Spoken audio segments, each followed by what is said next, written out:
So in this video, I'm going to be talking to you about how to achieve a work-life balance. So if you are somebody who has a lot of chaos in life and it's just getting out of control, you're not able to manage it, you don't know how to prioritize your tasks, what to say yes to, what to say no to, you want to go this way, but you get pulled into so many different directions, and people in your environment are not happy with you, and you feel guilty if you're working, and if you're at home you feel guilty that you're not working. So when you're at work you're thinking about home, when you're at home you're thinking about work. So when you're thinking about your loved ones and all the people in your life that you have abandoned to do the work. So if you're somebody who suffers from this and somebody who has too much on their plate and you want a life that's a bit clean and straightforward, and you have a sort of a balance, then watch this video. So here are a couple of steps to achieve a work-life balance. Number one is that you want to organize your life in hierarchy of values. So your life has to be surrounded has to be structured around your values. What do I mean by value? I'll give example from my life. My number one value in life is health, because I know if I don't have my body, I'm not going to have anything else in life. Nothing else would matter. So number one is health. But health also takes 1.5 or 2 hours from the day. That's it. So number one is health. I cannot compromise on that. And my father passed away with cancer at an early age. So I've seen it, that if you don't have health, no amount of money is going to matter. So number one is health. Number two is finance. Okay, so which includes freedom and power. Finance represents freedom, power, and abundance in my life. So that's number two. Then number three is love. Okay, so love could mean a best friend, a mother, or a relationship, right? That could be love. And number four is going to be happiness. So I don't get to love and happiness until I have done the health and the finance. And in fact, initial part of my life, about 6 or 8 years, I was just focused on health. And for a whole year, I did about 7 or 8 hours of yoga every single day. Hatha yoga, very physical form of yoga. Because I knew that I need to be healthy and I need to have a strong physical foundation. And now I'm focused on finance and I'm not that focused on love. But once I have achieved the financial success I want, I'm going to move to love, and then finally happiness. So happiness could include maybe some hobbies, yachting, skiing, that kind of stuff. So anyway, so that's the hierarchy of values. Once you set the hierarchy of values, your goals would emerge out of this value system. So any goal about buying a supercar, making a lot of money, starting a company, having multiple streams of income, all of that is in the world of finance. Health is pretty straightforward, so I'm not going to cover that here. But finance, all your career goals are going to be linked with finance. And then all the relationship related goals are going to be in love, and all the hobbies and activities that you want to do can be under happiness. So this is the hierarchy of values. Now we will approach life from this standpoint. Any decision that comes our way, we are going to assess it based on this standpoint, based on our values. And one of my mentors said that list out top 10 things that you want in life, that you really, really want, in order of importance from 1 to 10. And number one has to be the most important thing. You cannot compromise on that you want in life. And then second, third, and all the way up to 10. And then what you do is you draw a line after 3. You draw a line after 3.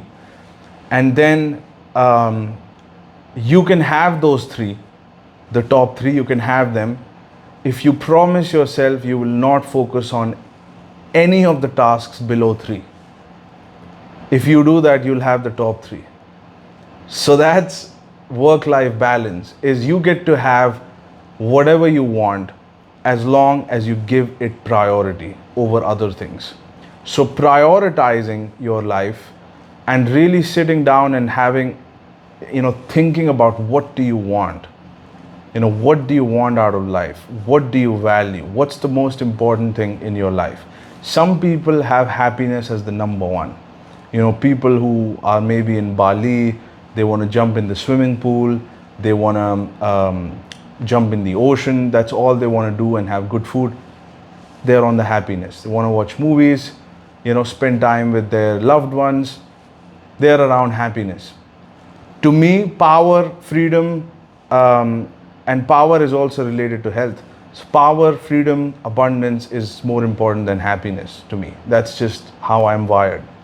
And love is number 3, because I think if you don't have health, finance is not going to mean anything. And if you don't have health and finance, love cannot survive.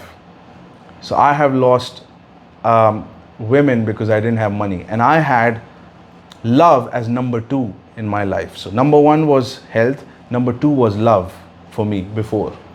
And I learned a very hard lesson that you can't put love number 2. So which means if I'm working on a project and if a girl calls me that I love, I'm going to leave the work and I'm going to pick up the call. And I'm going to have a 3-hour conversation. That's what happens when you put love number 2. So now if I'm sitting with a girl and if I have a business call, I'll say, hold on a second. And I'll take the business call, even at the risk of losing her. Because number 2 is finance, which is related to business. I don't ever put my foot off that. If it's a client or anybody that is related to business, that comes, first, before love. Because love depends on that. If you're not going to have your house, if you're not going to have the amenities, very few relationships can survive. So I've learned that lesson. So number 2 is finance, number 3 is love, number 4 is happiness. So that's sort of hierarchy of values, and every single goal that you have on your goal sheet, if you have one, if you don't have one, I recommend creating it. You have to categorize and put these goals under these criteria. Once you do that, everything is going to be straightforward from here, because now you have a lens to look at things. Now you will see a random phone call from a distant friend comes. Which category does it belong? It doesn't come in health, it doesn't come in finance, it doesn't come in love, because you may like this guy but you don't love this guy. So he's out. And certainly happiness not there. And if you're in a business mode, then you have to get rid of this call. They can't call you. Dan Pena, one of the successful mentees of Dan Pena, had a message on his answering machine: call me on my new number, and if you don't have my new number, I want you out of my life. So he had given that number to only a few personal relationships, and I am assuming that those relationships are the ones that he loves, not doesn't have just an affinity, but love. So those can have access to you, but that's it. Rest you're on health and finance. That's me. You may value happiness more than anything else in life, even more than health. So it depends, how somebody's wired. This is my personal hierarchy, and this is how I structure my life. So now that's one level of security or boundary, so to speak, on your time. The other level, now within finance, we're going to go a little bit deeper into the finance. Now finance, all the tasks in my sheet or whatever you want to call it have to be linked to making money. I don't perform tasks for the most part. Some of the things I have to do, but most of it is delegated. But I don't perform tasks that don't make money. And I always have not just tasks, but yield associated with the task. Meaning if I perform this task, how much money am I going to make, or how much money is going to land in my bank account. If it doesn't land money in my bank account at a substantial rate, then I'm not going to perform that task. Now, certain tasks are important, certain tasks have to be done, which are survival related. I will delegate that as much as possible. And if you are somebody who is making more than $10,000, you have to have a secretary or an assistant. You could hire somebody from India at $500, or in some cases $300 or $400, and you can delegate a lot of these tasks. Okay, so you have to delegate the tasks that don't make money, because if you don't delegate, your time will be consumed and you won't have the time to make money. There is a saying, don't be so busy that you don't have time to make money. I forget who said it, but it's a very interesting thing. So don't be so busy that you don't have time to make money. So you want to categorize the task within the financial world into ticket size, into ticket size. Now, you may be in a position where the largest ticket size that you're dealing with is $500. That's the largest that you're dealing with. That's fine. Well, then you say, you know what, I'm going to try and focus my whole day on only $500 tasks. And then I want you to try and increase it. So maybe you upgrade to, now, you know what, I'm going to only focus on $5,000 tasks. Then I'm going to focus only on $10,000 tasks. Then I'm going to focus on $25,000 tasks. Nothing below that. So you don't have a single business meeting that's not valued at $25,000. I want you to aim for that. It's not going to happen overnight. And if you are not in a position to get there, and if you can't think about it, start reading, acquire knowledge. Most likely you don't have the knowledge for the $25,000 ticket. So start acquiring knowledge. That's still working towards the $25,000 goal. Okay, and this is what you're doing right now. You're acquiring knowledge. So you want to start increasing the ticket size and focus on that. And you'll always have some tasks which are kind of low ticket, like booking an airplane, ordering food, whatever that may be. Delegate that. Just delegate that. So and this is going to happen at a higher and higher ticket levels. And then eventually you want to get to 100K per ticket. And then in acquisitions, which is something that I was trained to do, the minimum ticket is $1 million. So that's when you've become a player, where nothing that you focus on is below $1 million. Every business conversation, either you're raising funds of $1 million, or you're acquiring a company which is worth $1 million, or you're just finding a company that's worth $1 million. But every conversation is worth $1 million. And once, and I'm talking about mergers and acquisitions just as an example, once you acquire several multi-million-dollar companies, you may arrive at a point where you say, I'm not going to focus anything below $10 million. Nothing below 10 million. So there is an example that I want to illustrate here. There is a guy on LinkedIn that I met, that I spoke to, and that the profile that I found, he had it written on his profile, project financing, contact me for project financing between $50 million to $500 million. Meaning, don't contact me if you're not working on a project that's at least $50 million. So he was connected to a pool of investors that at the minimum would be interested in investing $50 million. So he was not interested in talking to any entrepreneur that is not working on a project that's at least $50 million. That's an advanced stage, and I want you to have that in mind, that there are people like that. Another story, I visited a top international law firm, White & Case, in Dubai. And I entered there, a lot of conference rooms, beautiful decor. I mean, somebody was at the secretary, the receptionist looked like a Victoria's Secret model. I entered and the law firm looked like from the set of Billions, you know, the TV show Billions. And I've noticed something very strange is that there was nobody, I mean, no customers at the law firm. I was the only guy that day. And the partners are kind of, you know, doing their work, but they had kind of like a light work. So the managing partner walks in, I start having a conversation, and after just a few minutes, he asks me, oh great, you want to start acquiring companies, you want to do leverage buyouts, we have experience doing that, and we recently financed a $350 million leverage buyout, blah, blah, blah. And we started having a conversation, and then he dropped the bomb. What ticket size are you focused on? And I said, 1 to 20 million. And then he very respectfully said, oh, he immediately lost interest.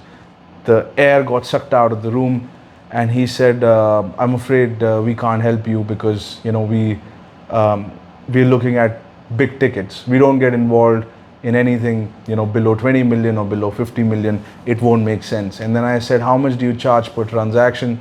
And then it was, I'm not going to give you the exact number, but he said in several $100,000 per transaction, you know. So I was like, okay, you know. So he had it in his mind, above 20 million or above 50 million, that's the ticket. And we have to be able to generate a couple of $100,000 worth of fees per transaction. Below that, it won't make sense for us to get involved. I had the same experience with bankers who finance really large transactions. I had a $10 million deal that I was working on. I went to get financing for it. I first initially pitched a long-term vision of the project. Everybody was very excited. I introduced the team. Everybody was very excited. And then they also dropped the bomb. What ticket size are you looking at? And I said, right now we have a transaction which is valued at $10 million. Immediately there was silence. And I was like, did I say something wrong? Was it too much for them? Too little? What's the deal? And they said, oh, I'm sorry, we can't help you. I said, why is that? He said, because our department looks at transactions that are at least $50 million. And this is a very small deal. And we will not be able to generate enough fees to be able to advise on this deal and finance this deal. So I'm afraid you will have to talk to somebody in a different division. So in the corporate world, there are people who operate in that fashion. They categorize their tasks in terms of ticket size and the yield that's going to come from performing that task. Work has to always be linked with finance. If finance is your goal, if you just want to be slappy happy, then maybe not. But if finance is your goal and you value power, you value freedom, you value abundance, then you have to organize your day based on the result that you intend to accomplish from your tasks. If the task is not moving you towards your goal, eliminate it. Most likely that task landed on your task sheet by somebody who is a parasite who's taking advantage of you. Okay? Either that or you haven't delegated enough. So it may take time for you to restructure it, but I want you to start thinking in that direction. I want you to start building up to that point. This is a building block. This is a process that you follow to build yourself up to that point. Even if you're not in that zone yet, if you just keep this in mind, over time you will grow into it. So that's another one. Now next is going to be withdrawing from unnecessary relationships. So any relationship, and most of the time it's the people that will drain your time, and maybe social media these days, but we'll get to social media. But the unnecessary relationship category, you want to withdraw from all unnecessary activity that's not going to add to your health, finance, love, or happiness. I mean, and happiness is for me the fourth. So I'll really focus on the first two. So you want to remove and you want to withdraw from those engagements. You want to recraft your image as somebody who's not available, as somebody who's busy, as somebody who's not approachable. Okay, so you want to recreate your image and recreate your character and change your image in your environment. If you are somebody who everybody thinks is always going to be available for them, always going to be available to meet, always going to be available on the phone, always going to be available on the messages, that's a problem. You know, my environment understands that Prithvi is never available, my personal relationship. And my clients understand that I'm available. And the people who are reaching out to me, emailing me, they understand I'm available. The board members that I had, they understand that I'm available. Okay, so people related to business, I'm there. Personal relationships, I'm not there. Okay, so that's just how you prioritize your life, and that's what you do. So I'm going to be talking now. We'll come to social media now. So I started to find myself getting addicted to social media, and I didn't quite understand what the reason is. And I identified what is it that I value about it, because I blocked all social media, and then I started to feel frustrated, and then I was like, what is it in social media that I value? And typically I was going to social media to find love or dates, you know. So that was an aspect that social media was fulfilling for me. And I noticed that when I'm in a relationship, I don't even touch my phone, because there is no need. I'm fulfilled. I have the third aspect, love, covered. I don't need to go on social media. So you have to identify, why do you go to social media?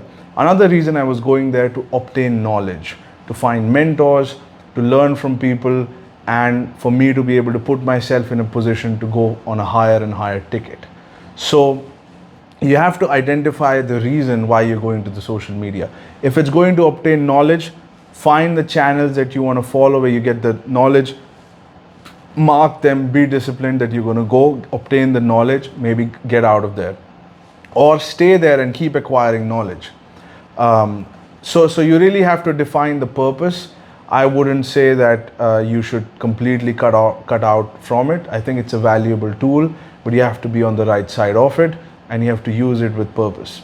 So these are my tips for maintaining a work-life balance and restructuring your life around your values. If you do this, you're going to feel fulfilled. It's going to be a little bit weird at the beginning, because you've withdrawn from so many social relationships, and it's going to feel a little bit empty because you're saying no to meetings. But over time, you know, over a period of a year or 2 years, you will see you would have accomplished so many of your goals. Your income is growing. You know, your life is transforming, and that's why this is done. And my final thoughts, one thing also I want you to do is, after you're starting to reach bigger and bigger ticket, I want you to start reducing time at every meeting. Be a little more efficient with your communication skills. Be a little more, you know, get to the point faster.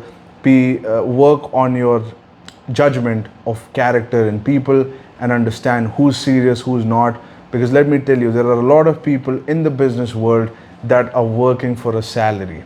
Okay, when you work for a salary, you're not really looking at the time for the meeting, and your job is not commission based.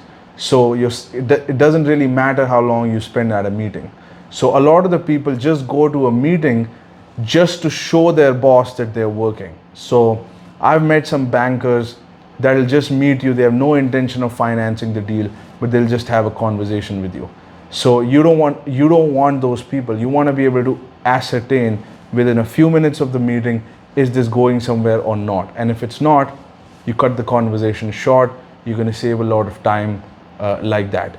I think Dan Pena said Bill Gates has a 15-minute meeting schedule. So within 15 minutes, if you cannot articulate what you do and what you want, then it's too complicated, and you're most likely a bureaucrat with a lot of technical language that nobody understands. So you shouldn't need that much time to present your case. You can finish it fast, and you can get to conclusion. And I want you to start working at reducing time at every meeting. Now, some meetings can take a little bit longer, because you want to understand, if I'm coaching somebody, I'm not going to cut it to 15 minutes. I need more time.